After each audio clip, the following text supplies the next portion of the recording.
dalam banyak kesempatan, ya mereka menjuluki saya ya tukang salam, ya Tabet Kim, ya nama saya kan Akim kan, Tabet itu kan salam itu, ya.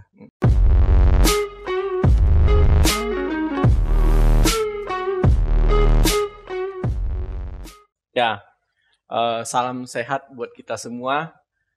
Tentu saat ini kesehatan paling utama buat kita semua. Dan kami sangat bersyukur untuk titik hari ini, sampai detik hari ini, kami bisa melakukan podcast perdana kami, podcast Ayo Bongkar itu. Dan untuk podcast perdana ini, tidak tanggung-tanggung, kami menghadirkan tamu yang luar biasa, tamu yang spesial, yaitu tamu kita. Mari kita sambut tamu kita, Bapak Sumberanto Citra. Terima kasih Pak. Sudah datang. Selamat malam. Ya, saya lihat dalam 2-3 hari ini, kalau di media sosial Bapak, khususnya di Facebook, lagi reses Pak ya. Reses. Ya, maksudnya kami sangat terhormat Bapak bisa menyediakan waktu di tengah kesibukan, masih bisa sempat di studio kami, khususnya untuk berbicara, ngobrol dengan kami di podcast ini. Terima kasih Pak. Dari Ayo Bongkar, terima kasih. Terima kasih. Maju terus. Gimana Pak? Sehat? Puji Tuhan. Puji Tuhan. Oke. Ya, yang penting itu kesehatan nomor 1. Amin. Gini Pak, pertanyaan. Kalau saya mau jadi kader boleh gak Pak? Sudah pasti. Ya, justru saya melamar duluan ini. Kan udah saya lamar dari pertama gitu itu. Ya kan? Boleh ya? Boleh nih ya. Singkawang itu banyak kader anak muda. Anak muda itu ya punya potensi. Ya, tapi kebanyakan itu takut untuk berpolitik. Gitu ya. Nah, maka sebagai tugas kami ini, ya bagaimana itu mensosialisasikan itu mengenai masalah politik kepada anak muda, supaya mereka itu punya keberanian, keberanian untuk berani tampil. Ya karena bagaimanapun, ya sebagai anak muda ini harus memberikan sebuah kontribusi kepada bangsa dan negara ini. Ya, karena anak muda punya kelebihan dan keunggulan mereka masing-masing. Ya. Mereka punya pikiran, punya imajinasi yang kuat. Saya pikir anak-anak muda sekarang punya pikiran yang lebih visioner. Ya. Betul ya. Daya kreativitasnya betul. Luar biasa. Ya. Ngomong-ngomong, teman-teman yang nonton acara ini, sebenarnya pertemanan saya dengan Pak Dewan ini sudah lama Pak ya. Sejak muda. Sejak bujangan, ya benar. Saya masih ingat waktu itu di Singkawang belum ada mall. Iya. Ketika kita mau jalan-jalan ke Pontianak, saya sering numpang mobil beliau. Waktu itu Elvia masih bayi ya. Itu sudah hampir berapa tahun Pak? Puluhan tahun ya. Iya, sekarang Elvia aja udah sekitar 21 tahun. Ya, itu berarti udah sekitar hampir 20 tahun ini. 20 tahun lebih ini kan. Waktu dia masih bayi ini kan cuma berapa bulan aja kan. Ya, betul. Padahal hubungan kita ini kan dari sejak saya itu belum menikah. Betul. Masih bergelut di dunia bisnis. Ya, jadi sales saja. Jadi sales. Waktu itu bukan sales, harusnya kanvas ya. Iya, sudah punya gudang sendiri, kanvas, keluar kota. Saya masih ingat gayanya. Pegang satu koran di mobil, dia bisa tiduran. Tidurnya kepalanya begini. itu ceritanya dari supirnya. ini betul-betul dibongkar ini. Benar ya Pak ya? Sampai sekarang Pak. Sampai sekarang. Jadi masih tidurnya begini ya? Betul ya. Sampai sekarang. Nah kalau untuk orang-orang di Singkawang, warga Singkawang tidak tahu, nah beginilah Pak Dewan kita kalau dia tidur di mobil. Begini Pak, sudah masuk ke Dewan sudah 3 periode ya, hampir ya? Ya, ini periode ketiga. Periode ketiga. Dia masih diberikan amanah. Ya. Artinya sudah kurang lebih mau 15 tahun ya? Enggak, ini sudah memasuki tahun yang ke-12. Ke-12. Oh iya benar, maksudnya nanti sampai ke tahun 2024. Ya, itu 15 tahun. Artinya pengalaman di Dewan sudah lumayan ya Pak ya? Ya, sebetulnya saya mau katakan, ya kalau bicara masalah untuk pengetahuan di Dewan ini kan tidak terbatas. Oh iya. Ya, semakin kita banyak belajar, semakin banyak tidak kita ketahui. Ya. Ya benar. Karena kehausan itu kayak kita terus mengejar seperti form itu yang terus menyerap ya Pak ya? Betul. Oke. Ya. Jadi ini pertanyaan saya ke Pak Dewan. Bagaimana saat itu bisa punya satu keputusan dari dunia bisnis banting setir menjadi seorang politik? Ya, sebetulnya kalau kita bicara mengenai masalah dunia politik, saya dari sejak muda, mungkin dari sejak kecil itu ya, karena melihat itu banyak kejadian-kejadian yang ketidakadilan di masyarakat. Ini yang membuat saya ada suatu panggilan. Pada waktu awalnya saya potong dulu, Pak. Ketidakadilan itu dalam artian apa, Pak? Diskriminasi. Itu saja diskriminasi. Ya, ini yang melanda. Ya, saya kira itu kalau bicara masalah diskriminasi, saya kira kita semuanya tahu. Ya, kita tidak perlu bahas itu terlalu mendalam. Ya, yang penting bahwa sekarang ini sudah menuju ke arah yang lebih baik. Ya. Dan pada waktu itu saya sebetulnya punya cita-cita. Waktu SD saya sudah punya cita-cita mau jadi pengacara. Oh, gitu. Ya. Pengacara untuk apa? Pengacara itu untuk apa? Membela. Oh. Yang membela itu masyarakat itu yang kadang-kadang itu diperlakukan tidak sebagaimana mestinya. Didiskriminasi. Ya, ini dari sejak muda itu saya sudah punya pemikiran seperti itu. Kemudian pada waktu SMA saya sudah berlangganan koran. Langganan koran. Koran Kompas. Okay. Ya. Walaupun dari segi finansial sebetulnya ini juga kurang ini. Ya. Tidak seperti keadaan sekarang ini. Ya, karena orang tua dengan keterbatasan penghasilan. Ya. Dan kami ini semuanya ada 9 bersaudara. 9 ya? Ya, bayangkan aja kalau 9 bersaudara itu bagaimana. Ya. Sebuah kue itu dipotong 9. Ya. Tentu dari yang kalau Pak Dewan sebagai yang tertua harus mengalah ke yang kecil gitu ya. Pas itu saya di urutan ketiga. Ya, adik saya itu semuanya di bawah saya itu masih ada sekitar ada 6 orang. Dan itu kita jalani ya dengan penuh lika-likunya. Ya, tapi kita bersyukur lah ya bahwa kita bisa eksis sampai sekarang untuk hari ini. Jadi kembali lagi itu mengenai bagaimana ketertarikan saya itu dengan politik. Ya. Sampai bisa masuk ke. Ya, sejak muda saya sudah tertarik dengan politik. Ya, saya suka itu nonton berita kalau di TVRI kan. Berita dalam dunia, berita nasional, itu kan dulu itu kan di TVRI kan. Jadi sedikit banyak itu berita-berita itu menjadi terinspirasi. Saya juga punya keinginan ya tidak hanya itu belajar itu politik nasional, tapi juga untuk informasi dunia pun juga kita ikuti. Ya, oke. Kemudian pada tahun 2006 ya, sebetulnya 2003. Okay. Ya, saya sudah diajak untuk bergabung dengan Partai Buruh. Partai Buruh. Ya. Oke. Waktu itu ketuanya adalah Harun AS. Ya, beliau adalah orang pertama itu yang mengajak saya untuk masuk politik. Ya. Jadi Pak Harun itu yang memprovokasi dalam arti yang baik untuk masuk ke partai ya. Beliau punya cerita begini. Ya. Pak Suprapto ya, ayo bergabung dengan kami, bergabung dengan Partai Buruh. Ya, kami melihat ya, ke depannya orang Tionghoa itu bisa jadi wakil wali kota katanya. Ya, ke depannya orang Tionghoa bisa jadi wakil wali kota. Oke. Ya, menarik ini kan. Ya, saya sampai itu ngomong dengan keluarga juga kan. Keluarga bukan sudah terbayang-bayang sudah jadi wakil wali kota ya. Bahwa ke depannya ini punya kasih ini jadi kan. Jadi pada tahun 2004 saya mau mencalonkan diri, ditolak habis-habisan sama keluarga. Maksudnya calonkan diri ke anggota jadi dewan. Anggota dewan. Okay. Ya karena tahun 2004 itu kan nggak salah itu ya betul ini untuk ini pemilu. Ya pemilu untuk anggota dewan. Ya. Saya mendaftarkan diri itu ditolak habis-habisan. Pokoknya dilarang sama keluarga istri, sama keluarga ditolak habis-habisan. Tidak boleh ikut berpolitik. Jadi begini Pak, kadang ada benarnya orang bilang, saya potong sebentar ya. Ketika kita mau melangkah sesuatu itu, kadang justru orang terdekat itu yang membunuh potensi kita, benar ya Pak? ini sambung cerita ke keluarga ya. Saya ajak Aket. Saudara bro kita Aket nih bikin podcast. Istri saya bilang, kamu bikin podcast, siapa yang mau bicara sama kamu? Nah, oke.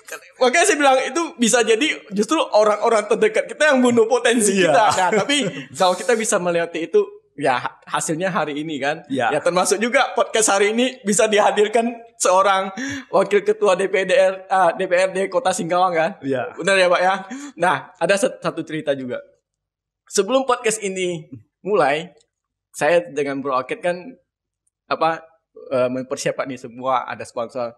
Waktu dapat sponsor yang saya cerita kursi ini, saya artinya dalam hati saya sombong nih sama istri saya. Kamu lihat, barang belum jadi sudah ada sponsornya. Berarti kan luar biasa kan?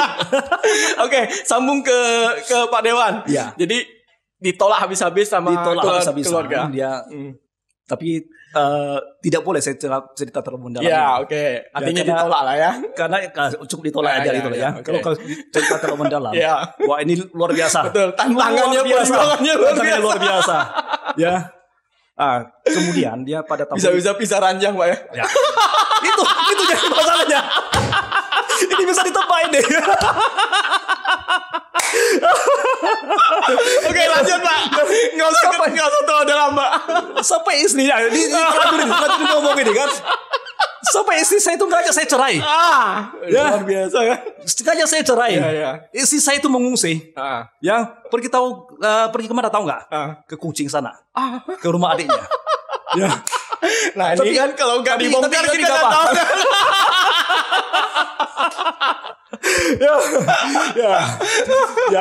Itu lali-kaliku gitu ya. Kadang satu hal kalau perjuangannya lebih keras itu hasilnya di depan pasti lebih bagus, Pak. Kemudian pada tahun 2006 ini kan sudah mendekati dengan pilkada. Pilkada pas itu ada pasangan Bapak Hasan Karman. Yang mau mencalonkan diri. Jadi saya ini ingat dengan apa yang dikatakan oleh Pak Harun itu. Orang Tionghoa itu bisa jadi wakil wali kota. Makin jadi Pak ya. Ternyata ini sekarang yang calon itu bukan wakil wali kota, tapi wali kota. Karena pada tahun berapa itu Henok Thomas itu kan juga pernah mencalonkan diri. Pada tahun 2002 yang bercalon diri untuk jadi, waktu itu beliau jadi wakil yang tidak terpilih. Kemudian itu untuk pilkada tahun 2007 Pak Hasan kan naik. Pak Hasan naik ini saya memiliki sebuah panggilan hati. Panggilan hati dalam bagaimana saya bisa itu ikut membantu Pak Hasan supaya beliau itu bisa naik. Waktu itu saya coba berpikir karena selama ini orang Tionghoa itu dikatakan sebagai binatang politik, binatang ekonomi. Ini yang sering mereka utarakan. Kontribusi kita kepada bangsa dan negara ini itu kan kelihatannya anggapan mereka itu tidak ada. Karena apa, kita hanya itu mengejar mengenai masalah bisnis, mengejar masalah ekonomi. Sementara bicara masalah untuk yang sosial, masalah politik untuk kepentingan orang banyak, ini yang kurang mendapat perhatian. Padahal kita mengetahui bagaimana bicara masalah untuk zaman Orde Baru, kita bicara masalah diskriminasi. Berarti saya paham sebentar. Berarti dari cerita Pak Dewan, artinya Pak Dewan tidak ingin dibilang warga Tionghoa ini cuma berkontribusi di ekonomi. Setuju. Tapi punya peran yang lebih. Jadi itulah tekad dan keinginan untuk masuk di politik. Untuk membantu hal-hal yang seperti tadi diskriminatif dan lain-lain. Artinya kita warga Tionghoa juga bisa memberikan kontribusi yang lebih, bukan dari sekedar ekonomi kepada bangsa kita. Setuju. Betul Pak ya? Ini jadi pemikiran saya. Senang Pak saya dengannya Pak. Setelah itu saya menawarkan diri kepada Pak Hasan. Saya bantu jadi tim independen Bapak. Saya menggunakan semua akomodasi, baik itu masalah untuk modalnya saya sendiri yang keluarkan. Artinya all out lah ya. Termasuk membagikan kalendernya. Saya masuk ke gang-gang ini, ke kampung ini. Posisi itu sudah Dewan? Belum. Saya masih canvasser. Jadi saya gunakan waktu luang saya untuk ini melakukan sosialisasi. Kadang-kadang saya bawa anak saya ikut turun. Anak saya waktu itu kan masih kecil ini. Jadi setelah itu ya tahun 2007 Pak Hasan terpilih. Ya setelah 2 tahun lagi ini kan akan ada pemilu legislatif. Ya, sebetulnya saya sudah tidak ingin lagi mencalonkan diri jadi anggota dewan. Ya karena pengalaman pada tahun 2004 ditolak habis-habisan sama keluarga. Ya saya mengatakan kepada keluarga saya tidak akan mencalonkan diri. Ya karena saya punya ijazah asli SMA itu disembunyikan. Itu dari tahun 2004. Ya, ijazah saya itu disembunyikan. Jadi kalau saya mau minta ijazah lagi ini kan sepertinya apa ya? Langkahi mayat itu ya. Pokoknya ini ya. Artinya pintu itu sudah tertutup. Ya, kita nyerah. Nah, ya. Jadi ceritanya bagaimana pintu itu bisa dibuka kembali, Pak? Kita nyerah ya. Nah, jadi pada tahun 2009 itu ya Pak Lo Abidin itu kan pegang ketua partai, pakar pangan Partai Karya Perjuangan. Ya, beliau itu mengajak saya masuk. Ya, saya masuk. Tapi untuk mencalonkan diri saya tidak mau. Ya, beliau itu meminta saya supaya bisa di dapil Singkawang Tengah Utara di urutan nomor 1. Ya, saya bilang saya nggak mau. Ya, dia bilang kalau begitu kamu bantu saya aja. Ya, saya waktu saya bantu. Saya pikir lah ya, tim pikir dulu. Enggak bantu ini artinya bahwa saya itu di bawah nomor dia. Oke. Ya, saya pikir dulu gitu kan. Nah, setelah itu saya nggak memberitahu ke keluarga. Ya, saya coba bongkar, saya punya berkas itu untuk fotokopi ijazah. Ternyata ada 1 lembar saya punya yang ijazah SMA ini. Ya, ada 1 lembar fotokopi, 1 lembar aja. Ya, udah itu saya cepat itu. Ya pergi gandakan 10 lembar, saya kirim ke Pontianak, minta teman saya itu bantu saya ini untuk legalisir. Oke. Ya. Nah, setelah legalisir saya serahkan kepada Pak Lo Abidin ya supaya ini bisa dilanjutkan yang mereka yang bantu dalam untuk masalah administrasi. Ya. Nah, ini bicara masalah ini ya, masalah untuk bagaimana saya bisa tertarik dengan di politik kemudian sampai menjadi anggota dewan. Oke, menarik nih ceritanya, Pak. Ya. Karena begini, kalau saya pikir kalau itu memang bukan lahir dari hati, tantangan yang tadi cerita pisah ranjang dan lain sebagainya sampai ijazah dalam arti disembunyikan kan. Ya. Tentu kalau itu bukan niat dari hati, kayaknya sudah terkubur ya itu ya. Nah, tapi karena panggilan hati itu, niat itu coba dikembalikan lagi, pintu yang tadi sepertinya tertutup dibukakan kembali dan hasilnya seperti hari ini, Pak ya. Ya, kalau saya boleh berbicara, sebetulnya ini ada campur tangan yang luar biasa. Dari tangan-tangan yang tidak kelihatan. Dari tangan yang tidak kelihatan. Ya. Maksudnya tangan yang maha kuasa itu ya. Tangan yang maha kuasa. Oke. Ya. Kalau tidak saya mungkin tidak akan mendapatkan sebagaimana yang ada pada saat ini. Ya, artinya kita benar maju dengan kekuatan yang ada, tapi di sisi lain kita punya mengandalkan yang maha kuasa. Harus seperti itu, Pak. Ya, karena prosesnya masih panjang. Banyak sekali dia punya itunya. Lika-likunya. Betul, ya. Maka saya katakan ini ya, saya sudah beberapa kali buat kesaksian. Ya bahwa dalam hal masalah untuk mendapatkan bisa duduk sebagai anggota dewan. Ya ini adalah pertolongan Tuhan. Ya, karena Tuhan yang memberikan amanah. Ya. Oke, begini Pak. Saya melihat walaupun Pak Dewan sebagai warga Tionghoa, walaupun bukan yang pertama menjadi anggota dewan di Singkawang ya, bukannya. Kan sebelum Bapak juga ada warga Tionghoa yang ada ini ada yang lain lah istilahnya ya. Nah, tapi kan mereka kan yang sudah kan mungkin dari sisi usia mungkin mereka sudah agak berumur ya. Tapi yang menurut saya justru Pak Dewan yang waktu itu masih usia masih kategorikan usia muda dibanding mereka kan 37 nggak salah. Betul kan? Nah, menurut saya justru hadirnya sosok seorang Sumbranto waktu itu masih muda itu sedikit banyak menurut saya mempengaruhi. Mempengaruhi sedia membuka mindset bagi anak-anak muda yang ada di Singkawang khususnya. Bagaimana kalau seorang muda warga Tionghoa bisa masuk ke anggota dewan. Menurut saya sih seperti itu. Nah, kan sekarang sudah jadi, bahkan sudah hampir mau ke 3 periode kan. Nah, bagaimana Bapak memprovokasi anak-anak muda yang ada sekarang, khususnya warga Tionghoa lah. Kan mungkin mereka rasanya kalau masuk ke dewan agak kayaknya politik itu jahat dan lain sebagainya. Sebenarnya kan enggak. Nah, perjuangan-perjuangan itu kan ada. Pak Dewan juga tadi sudah menceritakan perjuangan yang luar biasa kan. Nah, mungkin cerita Bapak lewat podcast ini juga bisa mempengaruhi anak-anak muda yang ada untuk memberikan kontribusi lewat partai masuk ke politik ya. Bagaimana Bapak menginspirasi mereka, memprovokasi mereka dalam hati yang baik? Ya, saya katakan dengan teman-teman ya dalam hidup ini banyak sekali yang perlu kita perjuangkan. Perjuangan yang paling efektif ya untuk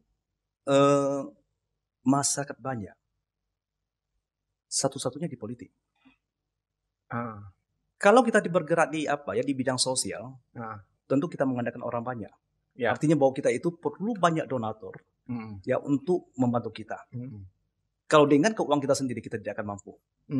Tidak akan mampu kita ada batasnya terus itu memberikan itu bantuan sosial kepada orang. Ya, walaupun kita punya hati ingin membantu orang, tapi kalau kita terus itu mengeluarkan pendapatan kita ini, artinya lilin itu benar dia berkorban untuk penerangan. Tapi kita lilin itu harus menyalakan lilin-lilin yang lain. Betul ya. Tapi kalau kita menggunakan dana APBD, udah tentu lain lagi ceritanya. Karena kekuatannya lebih besar. Dan itu tidak terbatas. Artinya bahwa dia itu setiap tahun ada. Jadi saya katakan kita perlu lebih banyak orang yang betul punya rasa idealis untuk memegang kota ini. Kalau kita tidak masuk dan kita hanya di penonton, maka kita tidak tahu bagaimana dengan perjuangan-perjuangan dilakukan oleh orang lain. Apakah itu memuaskan kita atau tidak? Tapi kalau Anda yang punya kapabilitas, punya kemampuan, punya pendidikan yang potensi, baik, kenapa Anda tidak melakukan seperti begitu? Bangsa ini perlu banyak anak muda yang punya potensi, untuk ikut membantu bangsa, supaya kita semakin maju. Ini sebetulnya yang kita bicarakan dengan para anak muda, supaya mereka itu punya keberanian, tidak sanksi kalau masuk dengan politik, karena dalam anggapan mereka ini politik ini kotor. Saya katakan politik ini kotor, yang kotor itu manusianya, yang kotor manusianya. Betul. Nah, ternyata dengan apa yang saya ceritakan dan bagaimana dengan sepak terjang saya itu di lapangan, ini juga memberikan sebuah inspirasi buat mereka. Jadi dari dewan kita itu dinamis, tidak kaku, tidak hanya duduk di kantor, tapi kita bisa bercengkerama dengan siapa saja, dengan masyarakat yang paling bawah. Makanya ini butuhlah namanya media sosial itu. Melalui media sosial kita tahu bahwa ini bisa ditonton orang, dan mereka itu juga bisa menyuarakan. Pada saat itu mereka melihat seperti itu, mereka ada yang terpanggil. Betul Pak. Saya punya keinginan seperti begitu. Kalau cuma saya tidak tahu jalurnya lewat mana. Saya katakan kalau begitu ikut saya. Ikut saya akan bimbing. Karena bagaimanapun saya sebagai ketua partai untuk di Kota Singkawang ini, saya juga punya beban. Beban dalam masalah untuk bagaimana mengangkat anak muda yang potensi ini untuk ikut berpolitik. Nah, selama ini tantangannya apa Pak? Kenapa anak-anak muda tidak mau? Sudah pasti kan kita bicara masalah anak muda ini kan ingin hidupnya bebas. Hidupnya bebas, tidak akan bermasalah dengan masalah hukum, dan juga bicara masalah penghasilan. Karena kalau kita bicara masalah penghasilan, kita jangan bicara masalah untuk masuk dewan. Pada waktu saya pertama kali mencalonkan diri, saya tidak pernah menanyakan gaji dewan itu berapa sih? Berarti kesimpulannya maksudnya anak muda itu mau stay di zona nyaman mereka ya? Di stay nyaman, betul. Nah, jadi tugas Pak Dewan itulah bagaimana mengajak mereka untuk keluar dari zona nyaman itu, betul, berkontribusi lebih banyak kepada khususnya kota kita lah, kota Singkawang. Kalau saya untuk katakan, skala yang lebih besar kan bagi bangsa dan negara ini. Bagi yang punya usaha, saya bilang mantapkan dulu. Jangan lepaskan. Ya, jangan lepaskan usahanya, tapi bekerja dan dengan manage yang sungguh-sungguh. Manajemen yang baik. Oh, maksudnya takutnya mereka justru menjadikan masuk ke Dewan itu sebagai ini dia nafkah ya. Ini dia ya sumber penghasilan utamanya. Ya. Berarti itu orientasinya sudah keliru. Ya. Kalau makanya saya minta ya mereka punya usaha, lanjutkan usahanya. Ya, tapi cari orang yang bisa itu ke depannya. Ya, artinya usaha itu harus di manage baik. Di satu sisi itu bisa jalan. Ya. Di sisi lain bisa berbuat yang lebih banyak. Ya. Dalam arti masuk ke Dewan itu ya. Ya. Jadi tugas-tugas itu yang Bapak sering gaung-gaungkan kepada anak-anak muda. Kita ceritakan anak muda. Ya, kamu punya pekerjaan ini, punya usaha ini, terus lanjutkan aja. Ya, memang kita tahu ya untuk orang tua ini kan juga banyak yang dia mau mendorong orang lain untuk berpolitik, tapi keluarganya dilarang berpolitik. Kembali lagi kasusnya seperti Pak Dewan. Ya. Banyak sekali. Justru saya karena ini sudah dibongkar ya sama Pak Dewan di depan ya. Ternyata Pak Dewan pertama kali masuk ke politik itu tantangannya juga besar. Jadi berharap kalau anak-anak muda yang mendengarkan, melihat, menonton podcast ini bisa punya inspirasi, Pak. Ternyata Pak Dewan dulu masuk politik itu jalannya tidak mulus-mulus. Harus jalannya maksudnya tidak mulus, penuh dengan lika-liku, bahkan air mata juga, Pak ya. Yang jelas ranjang sudah berpisah. Ya, oke Pak. Ini ada satu pertanyaan. Izin saya bertanya, Pak. Ya, silakan. Jadi sebelum bertanya saya minum dulu ya, Pak. Iya, silakan, Pak. Saya juga minum dulu. Ya, saya lihat itu kemasannya menarik. Ya, kebetulan ini air mineral kita disponsor disponsor itu ya. Salah satu air mineral yang ada di kota Singkawang. Mereknya Pasqua. Oh gitu ya. Ya, Pasqua. Luar biasa ini. Pasqua. Ya. Ayo kita minum, Pak. Ayo, pas dulu.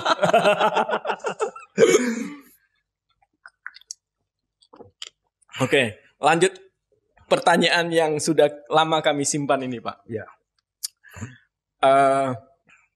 Saya izin tanya, Pak ya. Ini ada pertanyaan begini, kalau di masyarakat Kota Singkawang seperti begini. Kalau ketemu dengan Pak Dewan, biasa yang dikeluarkan sama Pak Dewan itu jurus salaman. atau saya itu kan jurus salaman ya. Ya. Saya kasih terjemahan bahasa Hakanya.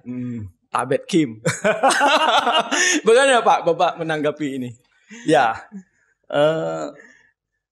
Dalam banyak kesempatan ya mereka menjuluki saya ya tukang salam. Ya Tabet Kim, nama saya kan Akim kan. Tabet itu kan salam itu ya. Ya, saya enjoy aja. Ya karena bagi saya ya dalam masalah untuk bersalaman ini kan sepertinya hal yang esensi bagi masyarakat yang untuk makhluk sosial. Apalagi dalam hal untuk bersosialisasi. Apalagi kita punya adat timur ya. Iya, adat timur ini kan. Jadi kalau apalagi kita sebagai pejabat, ya, saya pergi ke suatu tempat, kemudian di antara 10 orang, 5 orang saya salami, 5 orang tidak saya salami. Bagaimana perasaan mereka? Ya, tentu mengatakan, wah, Pak Sumbranto ini pilih kasih. Ya, itu begini kan, tidak disalami. Ya, sementara yang lain itu disalami. Nah, ini kan menjadikan sebuah persepsi yang buruk ya tentang saya. Nah, jadi sebagai pejabat, saya berlaku adil. Nah, dalam hal masalah untuk menyalami, saya berusaha untuk menyalami semua. Walaupun kita mengetahui bersalaman dengan orang dengan sebanyak orang begitu, ini tidak tidak banyak orang untuk melakoninya. Ya. Nah, jadi bagi saya kalau mereka itu menjuluki saya begitu, saya enjoy aja. Saya anggap ini sebuah hal yang baik, yang positif. Ya. Justru Bapak jadikan salaman itu untuk pendekatan diri Bapak kepada khususnya warga Kota Singkawang ya. Karena saya juga percaya ketika kita menyalami seseorang itu rasanya beda. Kalau misalnya rumah saya didatangi dengan apalagi seorang pejabat terus saya disalami, tentu itu hal yang membanggakan buat saya. Nah, itu sisi baiknya. Nah, tapi kan mungkin yang berkembang kan kayaknya seperti itu. Jadi justru Pak Dewan menjelaskan bahwa jurusalaman itu artinya Bapak mau mendekatkan diri kepada masyarakat khususnya Kota Singkawang. Seperti itu Pak ya? Nah, sebetulnya bicara masalah untuk salaman ini tidak serta-merta itu bisa saya lakukan sebagaimana itu yang pernah saya lakukan selama ini. Ini sebetulnya juga ada yang melatar belakangi. Apa itu Pak?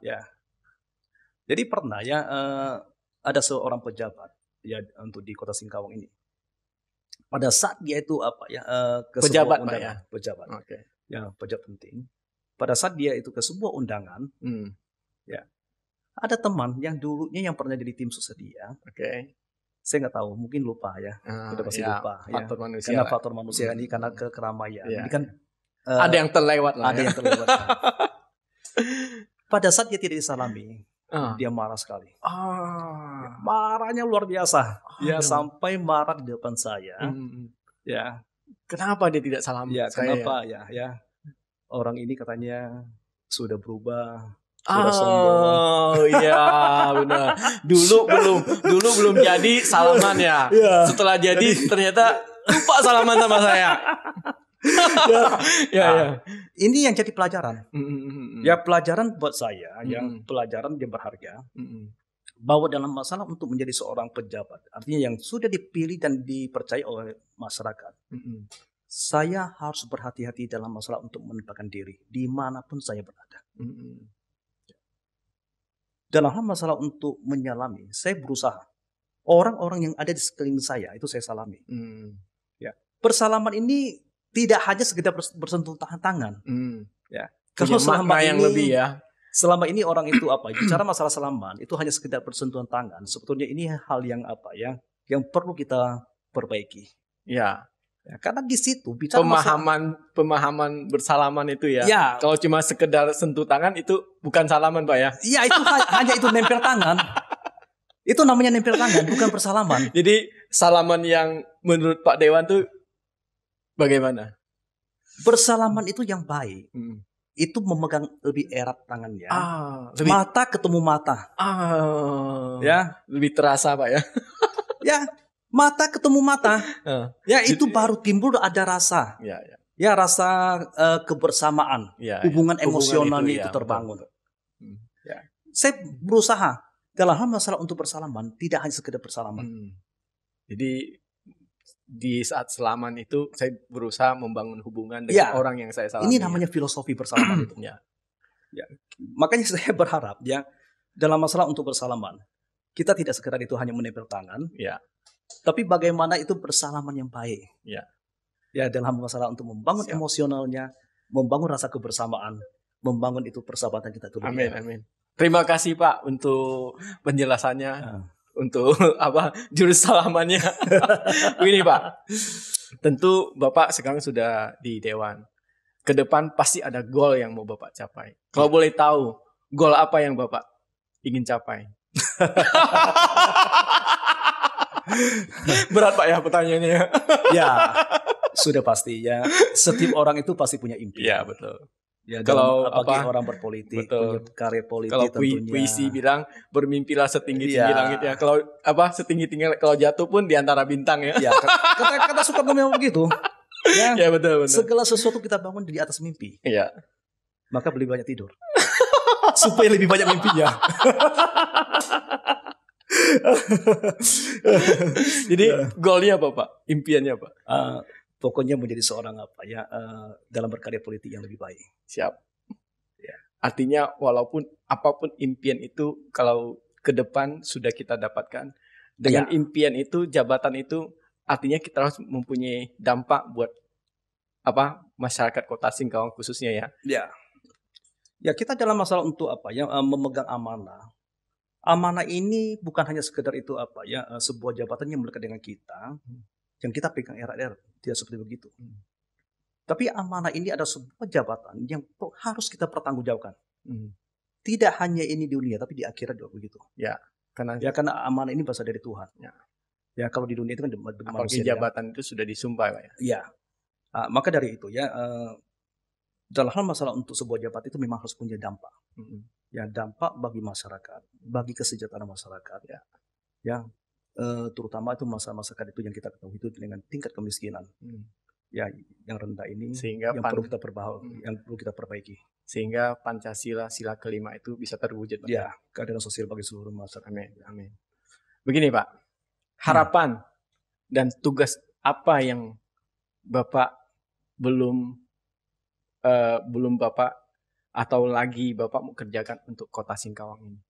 Ya, sebetulnya memasuki untuk yang periode ketiga ya jabatan saya sebagai anggota DPRD. Saya ingin melihat Singkawang itu sebuah kota yang lebih bersih, ya, yang lebih tertib, ya, tidak ada kebanjiran, ya di mana-mana, ya. Padahal banjir itu masalah klasik Pak ya. Ya kemudian dengan perekonomian baik, tingkat kesejahteraan itu masyarakat itu yang lebih baik, ya pembangunan infrastruktur yang lebih baik, ya dalam semua sisinya itu ya. Nah, ini sebuah keinginan saya. Karena Singkawang itu perlu ke depannya tentu lebih inovatif, ya lebih maju, lebih modern. Dan sehingga ya kita mengetahui bahwa dalam masalah untuk persaingan global ini kan semakin tinggi. Dan harapan-harapan yang mau kita capai itu dalam saat ini bagaimana Bapak mewujudkannya? Ya, kalau kita bicara masalah untuk sebagian, mungkin kita bisa suarakan. Ya, tetapi kalau untuk lebih daripada itu, ini kan harus itu punya kekuatan yang lebih lagi. Ya, sementara kalau saya sebagai anggota dewan ini kan sudah pasti. Iya. Karena masih keterbatasan, punya keterbatasan itu yang besar. Oke, Pak. Terima kasih untuk ngobrol kita. Sebenarnya Bapak sudah tahu nggak kita ngobrol sudah berapa lama nih? Nggak tahu. Sudah lebih dari 35 menit. Luar biasa ya. Luar biasa ya. Ya, luar biasa. Kita ngobrol. Begini Pak, pertanyaan terakhir sebelum kita menutup podcast ini. 3 kata kalau saya sebut Singkawang. Apa yang ada di pikiran Bapak? Ya, Singkawang adalah kota toleran. Singkawang adalah kota toleran. Oke, berarti kota toleran. Kota toleran. Oke, siap. Ya. 3 kata untuk podcast Ayo Bongkar. Maju terus. Makasih Pak. Ya. Ayo Bongkar. Ayo Bongkar. Ya, saya yakin dengan podcast ini akan semakin maju. Oke, saya tambahin Pak. Harapan Bapak untuk podcast kami gimana Pak? Ya, Bapak kan sudah kami undang. Podcast ini tidak hanya sekedar sebuah kegiatan media sosial itu yang biasa-biasa saja. Tetapi sebuah podcast itu yang memberikan dampak bagi masyarakat dalam masalah untuk edukasi. Ya, edukasi yang positif, yang tidak menyebarkan masalah hoax, isu-isu yang tidak benar. Ya, tapi bagaimana kita melalui podcast ini membantu pemerintah ya dalam masalah untuk mengkomunikasikan perkembangan yang ada di Kota Singkawang, ya supaya Kota Singkawang ini menjadi sebuah kota yang nantinya akan semakin banyak dikunjungi orang. Ya, orang punya kesan yang positif. Ya, dan saya yakin dia podcast ini bisa lakukan itu. Amin. Makasih Pak dorongannya. Memang saya dengan Bro Aket Susanto ini membangun podcast ini, podcast Ayo Bongkar ini. Memang kami punya semangat untuk memberikan informasi-informasi yang positif, yang edukatif bagi masyarakat Singkawang khususnya ya. Dan juga ada yang inspiratif juga, bagaimana membuka mindset orang. Seperti tadi kan ada cerita yang luar biasa yang sepertinya pintu itu sudah ditutup tapi bisa dibukakan lagi. Nah, kami yakin di Kota Singkawang ini ada banyak sosok-sosok tokoh-tokoh yang bisa kami angkat dan kami butuh dukungan dari Pak Dewan khususnya. Amin. Ya, dan kami berharap di lain waktu dan lain kesempatan Bapak mau kami undang lagi di podcast Terima kami. kasih. Ya. Terima kasih. Oke, mungkin itu dulu podcast kita. Ya. Terima kasih Pak untuk kehadirannya. Terima kasih. Tuhan memberkati. Amin.